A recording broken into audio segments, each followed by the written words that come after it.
Welcome to another episode of the Learn Recruiter podcast. I'm your host, Brett Clemenson, and if you're a recruiter out on your own or just lacking general guidance or mentorship, you've come to the right place. Our episodes are designed to give you the motivation, the advice, and the strategies you need to become the very best lone recruiter. So join us, grab a cup of coffee, and let's take your desk to another level. Now, today, I want to help you create a salary guide for your market. Okay? So how do you create a salary guide for your industry? Someone asked me this recently. A recruiter messaged me and said, how would you go about doing this? And I mean, not all of us are Hayes. Not all of us have the resources at our disposal to create these big documents. But I would also argue that it's actually not as hard as you think it is. So I've got 6 steps here that you can look at to try and create your own salary guide that might be useful to put out to your market, to be an authority in the vertical that you recruit in. You know, we know that these things are great for marketing, and we get asked all the time by clients, like, have you got any information? So they are handy to have, right? And I've got 6 notes here, and this episode won't take a lot of time, but it'll give you some ideas on how you might be able to get that data and how you might be able to put it together, and hopefully you can put something together that you can put out to your market and make yourself look like a fantastic, a very knowledgeable recruiter. And that's the goal here, right? So one, the first thing I would look at is your own data, right? Your placement data. So if you've got a spreadsheet or your CRM and you've got all of the data input there for what your candidates were offered and what they accepted. It might even be candidates who didn't accept the jobs, but at least you know what the offers looked like. You might have interviewed some candidates and you might have all their salary data in your database. It might be job specs that you took as well. So you're always going to get a range.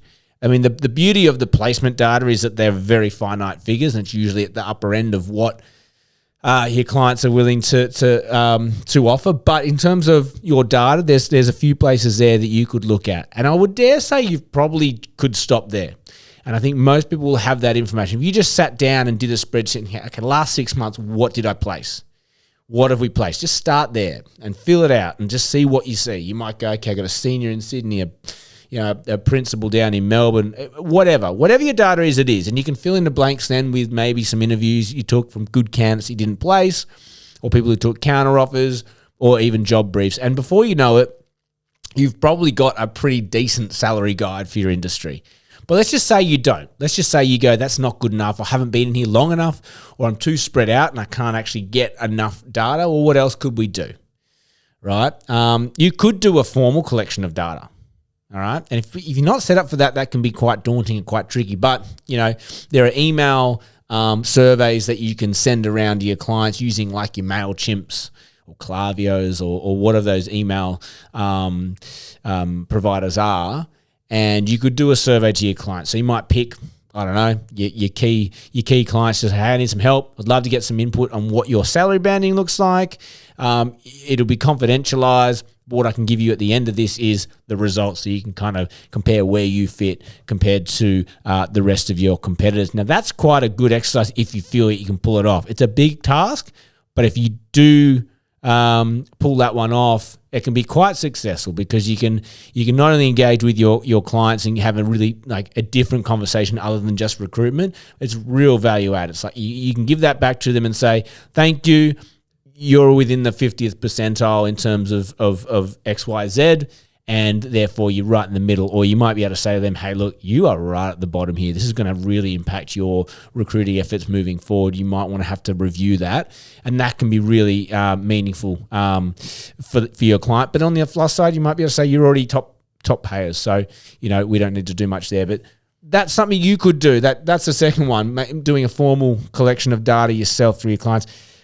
It's a lot of work. I understand that.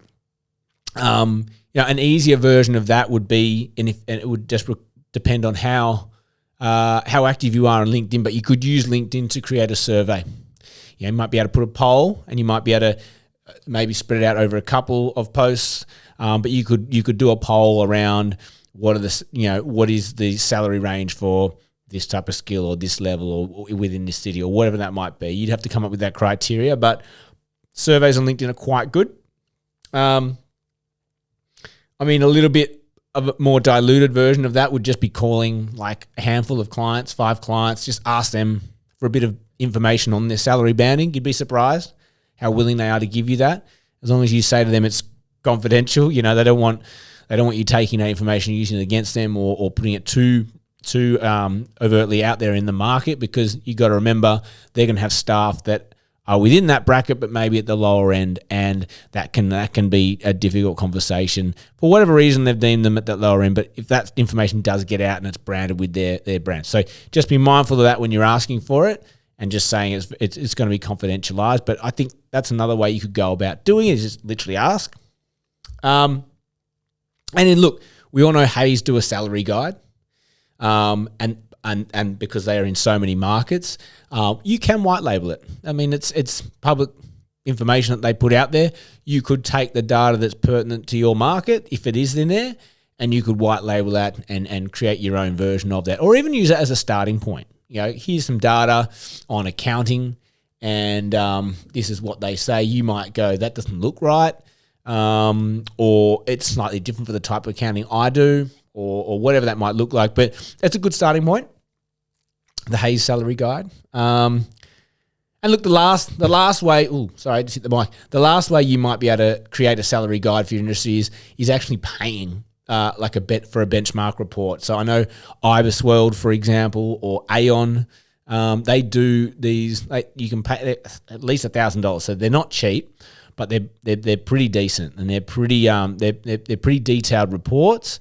I've got some clients who use the Aon benchmarking report, for example, to make employment offers, and I initially thought, that's bizarre. Like, really? Like, is it that accurate? And apparently, it's very accurate. It was quite comprehensive. So, if you're in one of those funny markets where you're not quite sure, maybe give IBIS or Aon a call and ask them, have they got data around your market and what do salaries look like? And you might find some really interesting information there.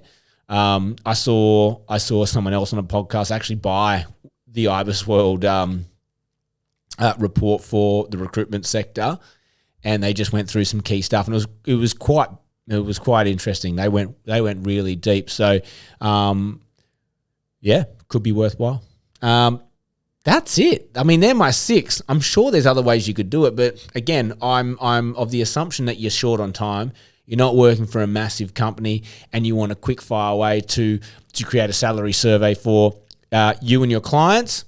There are some ideas to get you going. Maybe I've missed some, and this podcast is going to go out onto YouTube. It's going to go out to LinkedIn. It's going to go out to all of the different channels. But if I've missed any, let me know. Like, I love to hear from you guys. This podcast came up because somebody reached out to me and asked me that question, and I gave them some of these answers, but I've actually fleshed it out a little bit more, and so. Hopefully that person's listening today. This one was for you.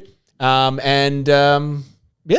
it. That's all we have time for you today. Nice, short, sharp episode. If you got anything out of this episode, as always, like it, share it, comment on it. What I'm trying to really get at the moment is my 5-star reviews up on Spotify. So if you are listening to this on Spotify right now, go up to the rate or the review button within the app. Go and click 5 stars. Absolutely appreciate that. As always, have an amazing day, and may all your deals come true.